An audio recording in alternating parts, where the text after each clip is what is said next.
At Christmas brunch, my brother unwrapped a $12,000 Rolex while I got a $15 gas card in a crushed envelope with my name spelled wrong. Dad looked at me and said, "Don't beg for respect."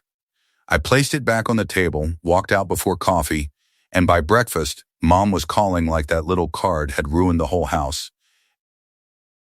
The envelope was already crushed before I picked it up, bent at the corner, creased down the middle like someone had shoved it into a coat pocket and forgotten about it before tossing it on the gift table between the poinsettia centerpiece and a stack of cloth napkins my mother only brings out for holidays. My name was written on the front in her handwriting. She spelled it Griffin. 2 E's. I have had the same name for 33 years, and my own mother added a letter that does not exist. I turned it over. No tape, no seal. Just a flap tucked in the way you close a phone bill. Inside was a gas card. $15. Not a gift card to a store, not a restaurant voucher, not even a bookshop certificate you grab at the counter when you remember someone likes reading. A gas card. The kind you buy at a register when you are already paying for something else and you remember at the last second that you forgot a person.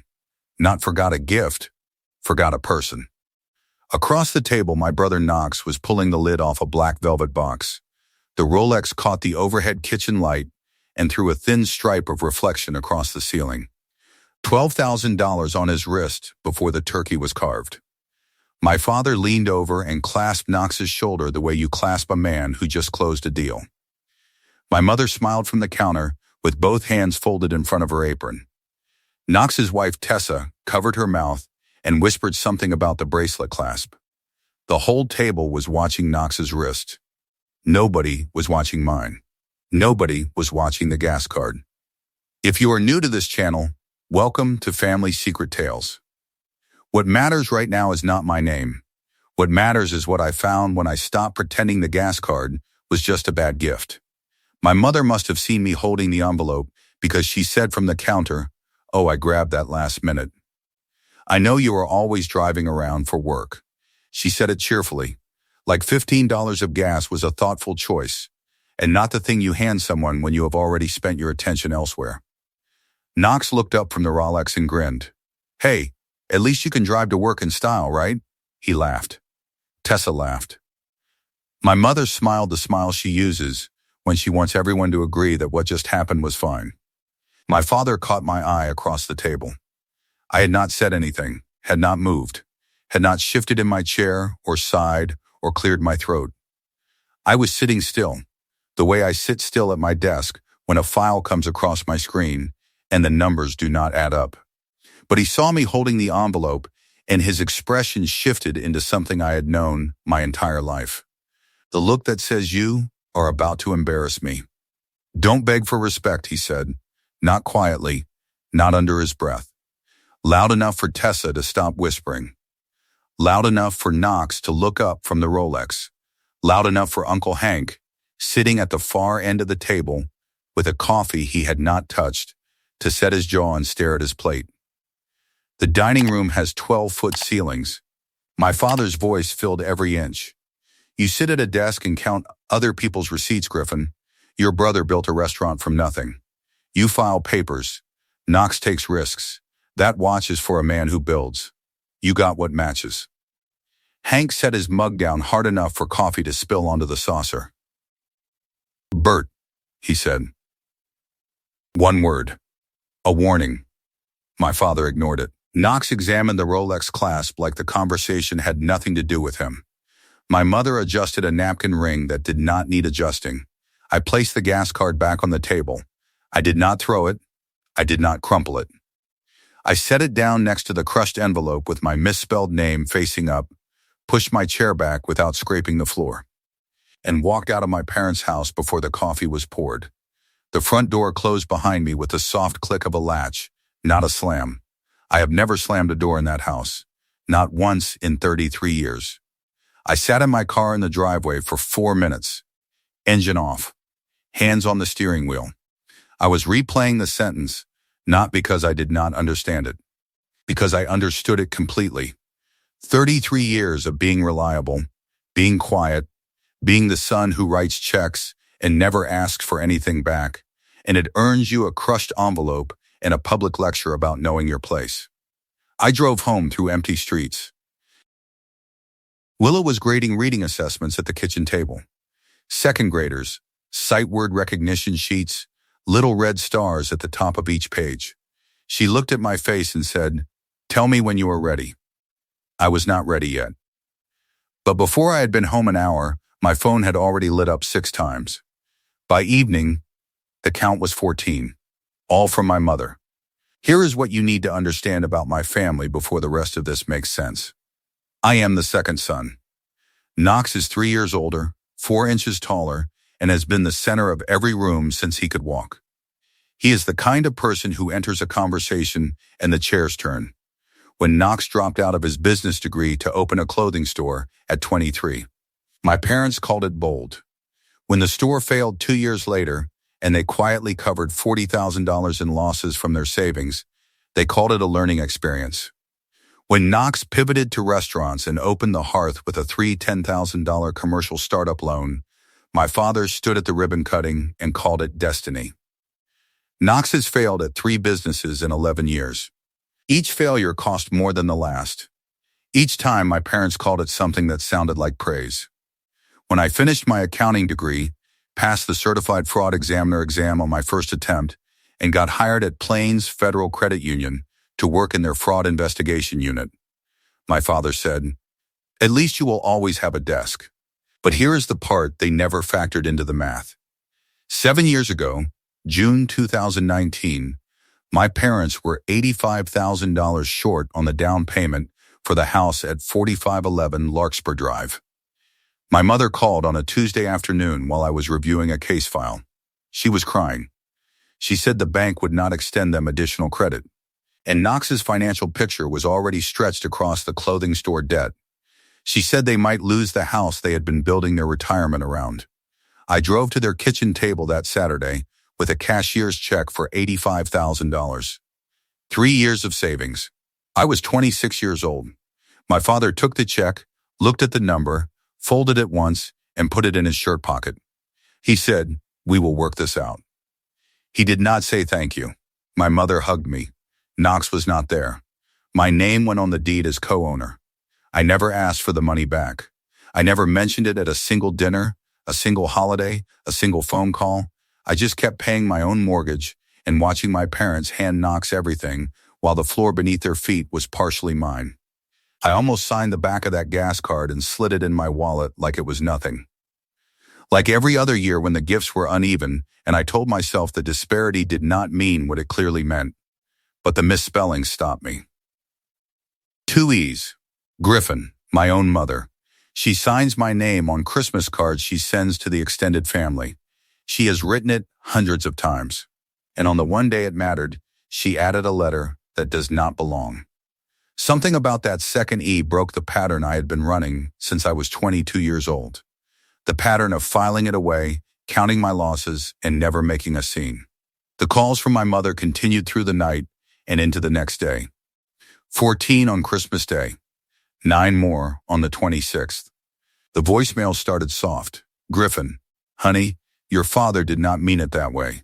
He is just proud of Knox." Then they shifted tone. "You are making this harder than it needs to be. You walked out and you embarrassed me in front of Hank." Then the last one, at 11:40 p.m. on December 26th, "You need to call me back. There are things we need to discuss about Knox's business. It involves you. It involves you." 4 words that did not belong in an apology about a Christmas gift. 4 words that sounded less like a mother missing her son and more like a partner chasing a signature. I played that voicemail 3 times. Each time, those 4 words landed harder. I woke up on December 26th and did something I should have done years ago. I sat at my desk at home, opened my laptop, and pulled my own comprehensive credit report. It takes 4 minutes if you know the system. I know the system. I run fraud investigations at a credit union 5 days a week. I trace forged signatures and phantom accounts and cosigner exploitations for a living. I catch people who think paperwork is invisible. I catch them because paperwork is never invisible. Every transaction leaves a print. Every forgery leaves a tell. Every lie committed on paper becomes permanent the moment it is filed. The first hit on my report was a cosigner obligation on a commercial loan. $310,000. Originated October 2023. Lender, First Mountain Commercial Lending. Borrower, Hearth Ventures LLC. Cosigner, Griffin Thornberry.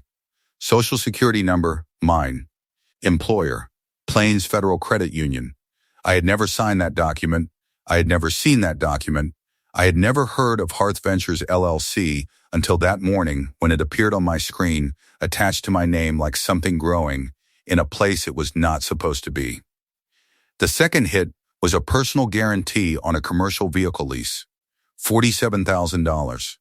A delivery truck for the restaurant. My name, my date of birth, my employer, my address. The signature line filled in, not by me. The third hit was a home equity line of credit, $180,000. Opened January 2024 against the property at 4511 Larkspur Drive. My parents' house. The house I put $85,000 into. The house with my name on the deed. The HELOC funds had been dispersed in 3 draws across 6 months, all directed to an account held by Hearth Ventures LLC. Knox's restaurant. My equity. His build-out. $310,000 plus $47,000 plus $180,000. That is $537,000 in financial obligations attached to my identity, my credit history, my professional reputation. I had not signed a single one. I had not been asked. I had not been told. I had not been in the room. Willa came in with coffee and set it next to my elbow. She looked at the screen. She looked at me. How bad? She asked. $537,000, I said. My name on all of it. None of it mine. She pulled a chair next to me and sat down. She did not tell me to calm down. She did not say it would be okay. She said, "What do you need to do first?" That is why I married her. Every pattern I had been trained to recognize at work was on that screen. Forged cosigner signatures, Shell LLC layering, document stacking. And at the center of it, sitting in the house my money helped buy, my family. I almost called Mom back that night, the way I had always done. Let it slide. Absorb the hit. Be the son who counts and files and keeps the peace. But the 6-digit number on my credit report screen would not let me. $537,000 is not a family disagreement. It is not a misunderstanding. It is a crime with a paper trail, and paper trails are what I do. On December 27th, I called my supervisor at Plains Federal. I need interbank verification on 3 documents attached to my Social Security number, I said. Cosigner agreement, vehicle lease guarantee, and a HELOC application. None of them are mine. He was quiet for a moment. Are you telling me someone ran identity fraud on one of our own fraud examiners? That is exactly what I am telling you. I will have the files to you by morning. The documents arrived the next morning in a secure file. I printed them at my desk with the door closed, and I spread all 11 across my kitchen table that evening, one next to the other, like autopsy photos of a relationship I had been too loyal to examine. The signatures were close. Someone had practiced. But a fraud examiner does not look at what is similar. A fraud examiner looks at what is wrong. My capital G has looped left and closed tight since I was 16 years old. It is a muscle memory signature, the kind that develops when you sign your name 1,000 times on student loan documents and apartment leases and background check forms. Every forged G on those documents looped right and stayed open. A good imitation for a banker who processes 100 signatures a day. Not a good enough imitation for the person whose hand actually makes that letter. But the detail that stopped me cold was not the signatures. It was the notary stamp. Every document, all 11 of them, across 26 months of forgery, carried the same notary commission number in the lower left corner. I ran the number through the state registry database. Commission holder, Doris M. Thornberry. Active. Renewed July 2024. My mother. She physically pressed her state-issued notary stamp onto 11 documents, each time certifying under oath that the signer was present and identified. I was never present. I was never in any room where any of those documents were signed.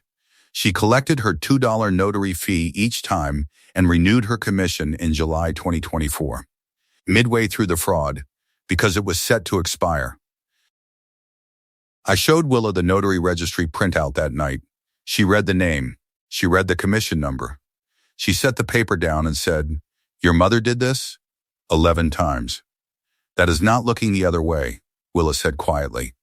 "That is holding the door open. Under state code, it is a Class D felony. Each stamp. Each document." 11 counts. Stay with me on Family Secret Tales, because I did not know the worst part yet. On January 2nd, I sat across from a fraud attorney named Caldwell. She reviewed the documents I brought, turned each page slowly, and then looked at me over her reading glasses. "How long have you worked in fraud examination?" she asked. 8 years. "And you never pulled your own credit report in that time?" "I trusted them," I said. "That is the answer. I trusted my family." She nodded and said, "Cleanest paper trail I have seen in 12 years. Your family did not hide anything. They just did not expect you to look." Caldwell filed a legal preservation demand against my father's records, and what came back from his home office files changed everything I thought I understood about Christmas brunch. There was an unsigned document in a manila folder labeled Thornberry Family Partnership Restructuring Agreement, drafted by a business attorney named Grover on November 14th, 6 weeks before Christmas, 6 weeks before the gas card. The document proposed transferring all remaining HELOC liability, the outstanding restaurant loan cosigner obligation, and an additional $120,000 personal guarantee onto me, in exchange for a 12% equity stake in the hearth, 12% of a restaurant that owed more than it would ever earn, in exchange for $657,000 in total liability transferred to me permanently. Caldwell set the document down. This was drafted 6 weeks before Christmas brunch. The dinner was not a holiday. It was a closing meeting, and they already had a role for you. The agreement referenced a family meeting to take place during the holiday gathering. It referenced candid discussion of shared financial obligations. It referenced my $85,000 down payment contribution as evidence of my established commitment to family property interests. The gas card was not an afterthought. The crushed envelope was not carelessness. The misspelled name was not a mistake. It was theater. Every piece of Christmas morning was designed to make me feel small enough to sign a document that would bury me. And I walked out before they could bring it to the table. And I walked out. Before coffee, before dessert, before the pitch. That is why my mother called 14 times. Knox's loan was 90 days delinquent. The collection agency was weeks from contacting all guarantors. And if I found the forged signatures before I signed, the entire structure collapsed. Every call was damage control. I did not pick up a single one. On January 5th, Uncle Hank called me. Hank is my father's younger brother. He runs a hardware store on Route 9 that has been in the same location for 22 years. He does not borrow money, and he does not ask for anything he cannot pay for by Friday. When I was 22 and told the family I was going into fraud examination instead of something real, as my father put it, Hank drove 40 minutes to my apartment with a box of file folders and a label maker. He set them on my kitchen counter and said, "Every clean record starts with someone who gives a damn about the paperwork." I still use that label maker. It sits in my top desk drawer at Plains Federal, next to a photo of Willa from a school reading fair where her students built a cardboard bookshop in the gymnasium. Hank was calling because my father had been telling the extended family that I was being difficult about a business arrangement. But Hank had his own story. "Your dad came to my store in June," Hank said. "Asked me to co-sign a consolidation loan for Knox. Sat in the back office, had the paperwork already printed. I told him no. Told him I would not put my name on something Knox could not carry himself." What did he say? He stood up, tucked the papers into his jacket, and said 5 words while he was already walking out. "Fine. Griffin won't even check." Hank paused. His voice had that cracked quality again, the sound of a man who is angry on someone else's behalf. He said it the way you say something you have been counting on for years, not a guess, a certainty. Griffin won't even check. 5 words. That was the whole architecture. Not a guess. A certainty built over 33 years. He was wrong. My father called a family meeting for January 11th at the house on Larkspur Drive. He told Hank it was about the house situation. He told Knox to bring Tessa. He told my mother to set the table with the good china. The same china she used at Christmas when the plan was supposed to work. I brought a manila folder. Plain beige credit union issued. Inside were 11 documents, each one tabbed with a small printed label from the label maker Hank gave me 12 years ago. Caldwell had reviewed every page. The tabs read, cosigner forgery 1, cosigner forgery 2, truck guarantee, HELOC application. Disbursement 1, disbursement 2, disbursement 3, signature comparison, notary registry, restructuring agreement annotated, FTC filing receipt. The dining room table was set when I arrived. Same china from Christmas. Same napkin rings. Hank was already seated at the far end, coffee untouched. Knox sat across from my father, sleeves rolled up, jaw tight. Tessa was by the window scrolling her phone with the screen angled away from the table. My mother stood at the kitchen counter, arranging a fruit plate that nobody was going to eat. The poinsettia from Christmas was still on the sideboard, its leaves beginning to curl. Willa drove me, but stayed in the car, engine running. She said, "I will be here when you walk out." Not if. When, that was enough. I almost let the whole thing go sitting in that passenger seat. Hank's voice had cracked on the phone 3 days earlier, and that crack stayed with me. But the image of his label maker sitting on my desk, the quiet steadiness of a man who drove 40 minutes to bring file folders because he believed paperwork mattered, that image pushed me out of the car and up the front steps. My father opened the way he always opens. He controlled the room. He spoke first. He set the frame. "What happened at Christmas was unfortunate," he said, looking at me across the table with his hands folded on the surface. "You walked out and you hurt your mother. But we are past that now. Knox has a business opportunity that involves the whole family. And I think it is time we discussed it like adults." He reached for a folder on the sideboard behind him. The restructuring agreement, the one drafted November 14th, the one designed to move $657,000 in liability onto me in exchange for 12% of a restaurant that could not cover its own rent. "Before you open that," I said, "can you tell me why TransUnion shows me as cosigner on a $310,000 commercial loan I never signed?" The temperature in the room dropped. Knox's hand, reaching for his water glass, stopped midway and did not continue. My mother's fruit knife paused on a strawberry. My father's eyes moved from my face to the manila folder in my hands and back to my face. Hank set his coffee down. "That was a formality," my father said. "We were going to explain everything after the holidays. That is what this meeting is about." Was the $47,000 truck lease guarantee also a formality? Knox cleared his throat. "Look, I needed the truck for deliveries. The restaurant was growing. It was supposed to be short-term.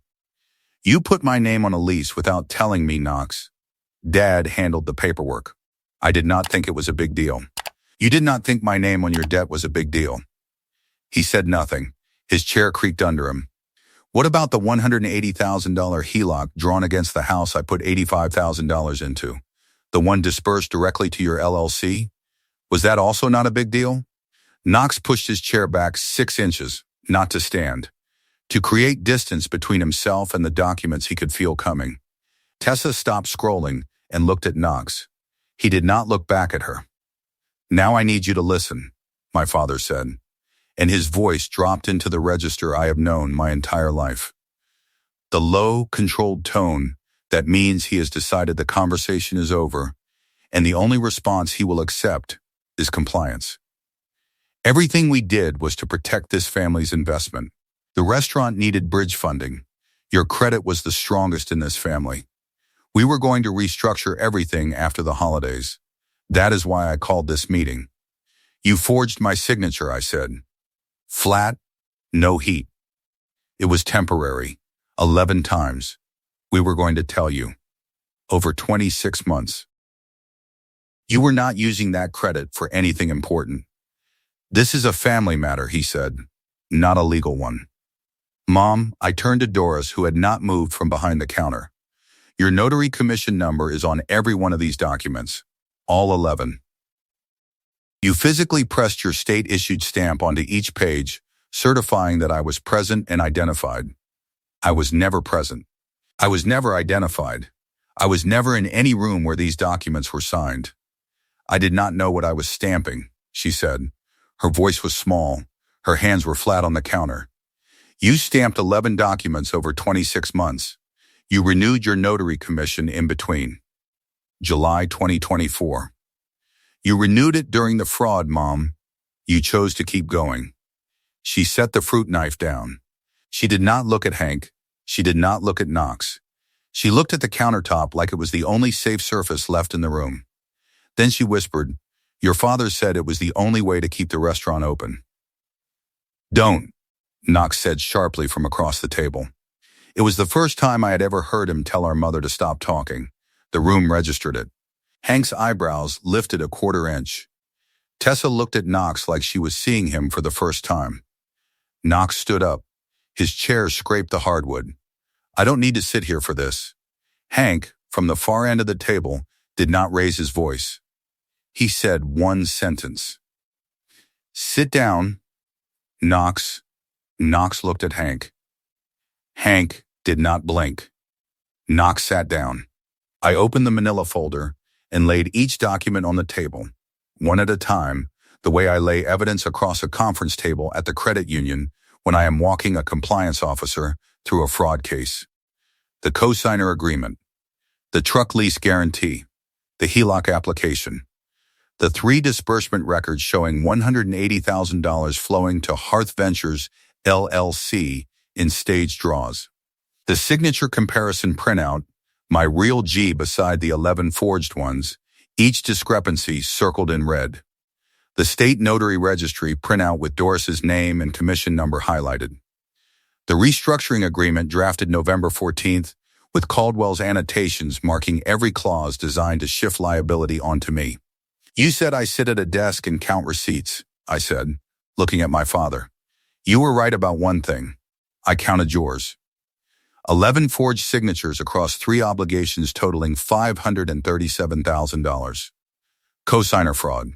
Identity theft. A fraudulent HELOC drawn against equity I paid for. Mom, you notarized every one of those documents knowing the signature was not mine. That is a Class D felony under state code. 11 counts. Knox, you are named individually in the state ag complaint for the truck guarantee. My attorney is filed with the FTC. The Ag Consumer Fraud Division has Mom's notary commission number. Everything has been forwarded to the county DA's office. Whether they file criminal charges is the state's decision now, not mine. My father tried 4 things in rapid succession, each one smaller than the last. The money was going to be repaid, he said. Once the restaurant turned profitable, we were going to clear every balance. This was temporary. A bridge. What is the Hearth's current monthly net income? I asked. He did not answer. Knox stared at the table. My father's right hand, which had been gesturing while he spoke, dropped to the table. His knuckles rested on the wood grain. His neck flushed red before his face caught up, the color climbing from his collar in uneven blotches. We can work this out privately, my father said, changing direction. His breathing had shortened into shallow, audible pulls. Keep the lawyers out. Sit down, put the folder away, and we handle this as a family. Private arrangements are how 11 documents got forged in the first place, I said. He turned to Hank. Talk to him. You are his uncle. Make him see this does not have to end like this. Hank did not move, did not speak, did not look away from his cold coffee. The silence from his end of the table was louder than anything my father had said all morning. My father gripped the armrest of his chair, and the old oak creaked under his fingers. You are going to destroy this family over paperwork, he said. You spelled my name wrong on the card, but got it right on 11 forgeries. That is the whole family, Dad. My father's mouth opened. Nothing came out. His hand slid off the armrest and landed in his lap. He looked down at the documents spread across the table, at his own name on the notary registry, at the red circles around every forged G, and his shoulders dropped forward like someone had cut the wire holding them up. He did not speak again. Tessa stood up quietly, took her purse from the back of her chair, and walked out the front door without saying a word to Knox. He watched her leave. He did not follow. There is no payment plan, I said, standing. There is no next meeting. There is no call I will answer. The next person from this family who contacts me or Willa will hear from my attorney. Not me. I set my father's copy of the annotated restructuring agreement on the table in front of him. This is your copy. Mine is already filed. I walked out. The front door closed behind me with the same quiet click it always makes. Willa started the engine when she saw me come through the door. I got in, and she pulled out of the driveway without asking a single question. 3 blocks from the house, she reached across the center console and put her hand over mine. Her palm was warm. Mine was not. We drove home. 1 week later, on January 18th, Doris called Willa's phone. Not mine. Willa put it on speaker so I could hear. Your father-in-law had a cardiac episode this morning, Doris said. Her voice was shaking. He is at Plains Regional. The doctor says the stress is killing him.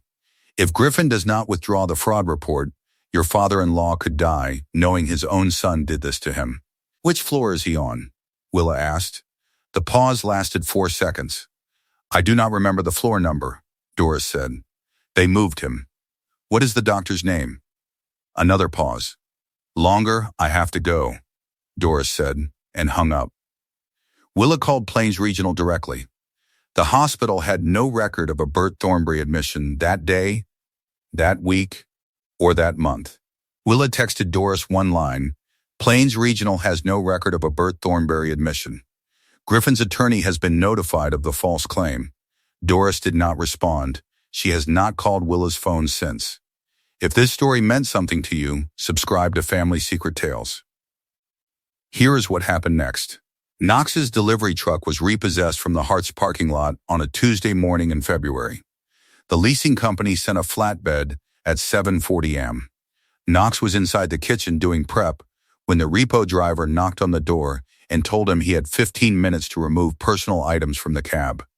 Knox stood in the parking lot in his chef's coat, holding a pair of sunglasses and a gym bag. While the truck rolled up the ramp of the flatbed, a server standing by the dumpster filmed it on her phone. Knox did not go back inside for 40 minutes. He sat on the curb next to the parking spot the truck had occupied, staring at the oil stain it left behind. The HELOC was called by the bank the following week. My parents received a demand letter for the full $180. 0 balance with a 90-day repayment window. They did not have $180,000. They did not have $18,000. The house was now collateral in a default proceeding that no amount of family language could renegotiate. Knox received a separate certified demand letter from Caldwell, naming him individually for the $47,000 truck guarantee fraud. His personal credit was flagged for fraud association. He could not sign a new commercial lease, refinance his vehicle, or open a credit card without triggering a manual review that would end in a denial. In March, the Hart's liability insurance carrier sent an adjuster to review the restaurant's coverage after the fraud report revealed the business had been funded through forged cosigner obligations. The adjuster arrived at 11:30 on a Thursday morning during lunch service. He sat at the bar with a clipboard and asked Knox to step out of the kitchen and discuss the funding structure of the business. The sous chef stood in the kitchen doorway, arms crossed. 2 servers paused at the bar rail. 3 regular customers at the counter heard every word. Knox explained. The adjuster took notes, closed his clipboard, and told Knox the policy would not be renewed. He left without ordering anything. Knox closed early that day. He did not reopen for a week. The sous chef quit the following Friday. By April, the Hearth closed permanently. The State Notary Licensing Board opened a formal investigation into Doris's commission. Her stamp was suspended pending review. Bridger County Realty, where she had worked part-time for 6 years, was notified by the board and placed Doris on unpaid leave the same day. When she arrived at the office on Monday morning, her desk nameplate had already been removed. Her coworker told her the managing broker had made the call over the weekend. Doris drove home and did not tell my father until dinner. The county days office sent Bert and Doris a formal letter requesting an interview regarding the forged documents. They hired a defense attorney. The retainer was $8,500. Money they did not have, because the money they had was already committed to a HELOC repayment they could not make. Knox could not help. 2 weeks after the confrontation, he had returned the Rolex to my father. He needed the $12,000 to cover a partial month of rent at the hearth. My father took the watch back in its black velvet box and put it on his desk in his home office. The box sits there now, empty, a $12,000 gift that lasted less than a month. He opens it sometimes, closes it, opens it again. The velvet slot where the watch sat still carries a faint impression of something that was there just long enough to matter and not long enough to mean anything. At Grace Lutheran, the Palmers shifted 2 rows forward without explanation. The men's breakfast group meets on Saturdays. Bert has not attended since January. Nobody called to ask where he was. Doris posted on Facebook about family healing in the new year. 14 people saw it. 2 reacted. Neither was someone she knew. Doris calls my phone number every Thursday evening at 6 o'clock from the kitchen phone at the Larkspur house. It goes straight to voicemail. She does not leave messages anymore. She used to. The first few were long. Then they got shorter. Then they stopped being messages at all. Just the sound of the call connecting, a few seconds of kitchen noise, and the click of her hanging up. She does it every Thursday. I know because my phone logs the missed call. I do not listen. I do not call back. I do not delete the log entry. It just sits there, the way some things sit. Bert sits in his home office with the door closed. The HELOC demand letter is on the desk. The empty Rolex box is beside it. The restructuring agreement, the one I was supposed to sign after dessert on Christmas Day, is still in his filing cabinet. Unsigned, annotated and read by an attorney who showed him exactly how much he tried to take from the son he told not to beg. I am at my workstation at Plains Federal Credit Union on a Monday morning. My nameplate reads Griffin Thornberry, spelled correctly. It has always been spelled correctly here. Willa's photo sits next to my monitor, the one from the reading fair where her students built a cardboard bookshop, and she stood in front of it with paint on her hands and a grin so wide the principal used it in the school newsletter. Hank's label maker is in my top drawer, where it has been for 12 years. The labels are slightly faded now, but they still print clean. In my bottom drawer, sealed in a clear plastic evidence bag with a white tag, is a crushed gas card envelope with Griffin written on the front in my mother's handwriting. $15 inside, tagged, dated, and cataloged. The same way I process every fraud case that crosses my desk. Because that is what it is now. A case. Filed, documented, closed, my phone rings. A client at the credit union, not my mother. I answer it.